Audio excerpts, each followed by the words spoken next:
Ex-PM advisor warns India against becoming camp follower of West. New Delhi officially maintains a policy of strategic autonomy and hasn't been part of any geopolitical camp since attaining independence in 1947.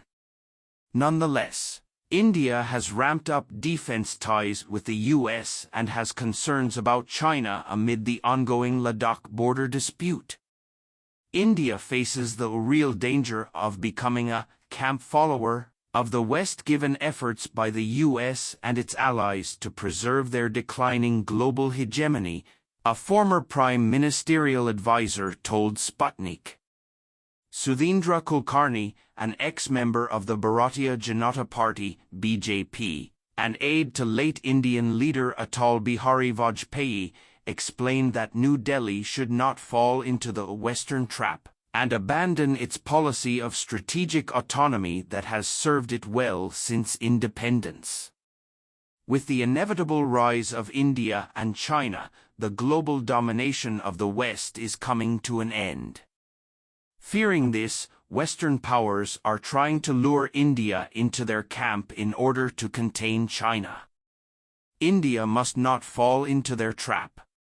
We should maintain our strategic autonomy from both the West and China, while espousing the interests of a peaceful and equitable world order, he said. He went on to say that the era of the West's economic and political domination over the rest of the world is irreversibly over. Kulkarni likewise described BRICS as the most influential global organization at present, which is focused on advocating multipolarity in contrast to Western hegemony, which has been a feature of the post-World War II order, more so after the end of the Cold War. He said that New Delhi has always been a friend to developing nations, first during its leadership of the Non-Aligned Movement, NAM, during the Cold War and later as a leading country advocating global South interests.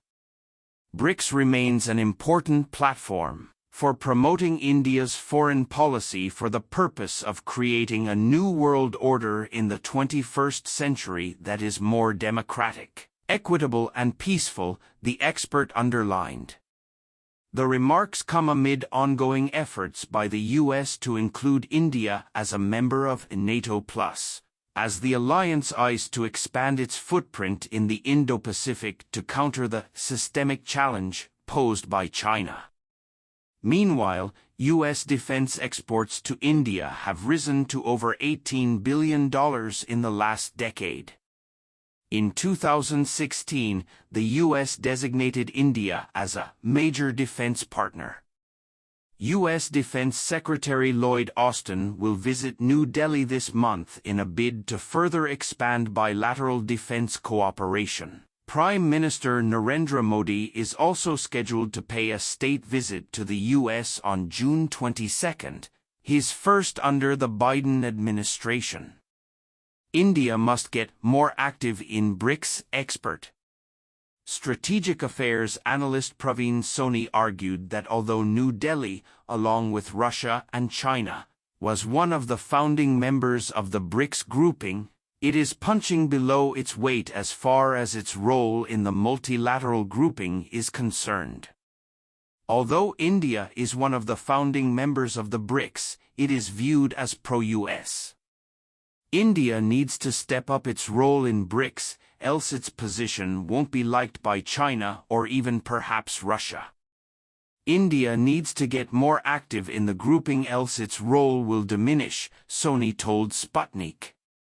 Both China and Russia have cautioned that Washington has been trying to enlist New Delhi as an ally to contain Beijing through the US-led Quad grouping. New Delhi has rejected the notion, with Prime Minister Modi calling the Quad a force for global good. India has firmly rejected that its Quad membership has any military connotation. While India has ongoing concerns about the military dispute with China in the eastern Ladakh region, it has maintained that it would like the matter to be resolved bilaterally with Beijing. BRICS growing appeal due to economic reasons. Sony described BRICS as an important institution in the current world order, which has been in a state of flux due to the declining global influence of the West and the economic rise of China. It is a unique institution which comprises a major oil exporting state, Russia, and well as the two of the biggest oil importing countries, China and India, Sony explained. Sony reckoned that BRICS' rising appeal among low and middle-income states was largely due to economic reasons. The reason why so many countries are showing interest in joining the BRICS is because of the New Development Bank, NDB. It is being viewed as promoting an alternate way of doing business by bypassing the US dollar, he said. In fact, the BRICS joint statement has underscored the importance of encouraging the use of local currencies in trade settlements and international transactions. As per the NDB, it has managed to get funding approval worth over $32 billion for nearly 96 projects to date. At least 19 countries have expressed an interest in joining the BRICS grouping, a subject which has been discussed at the BRICS Foreign Ministers meeting in Cape Town.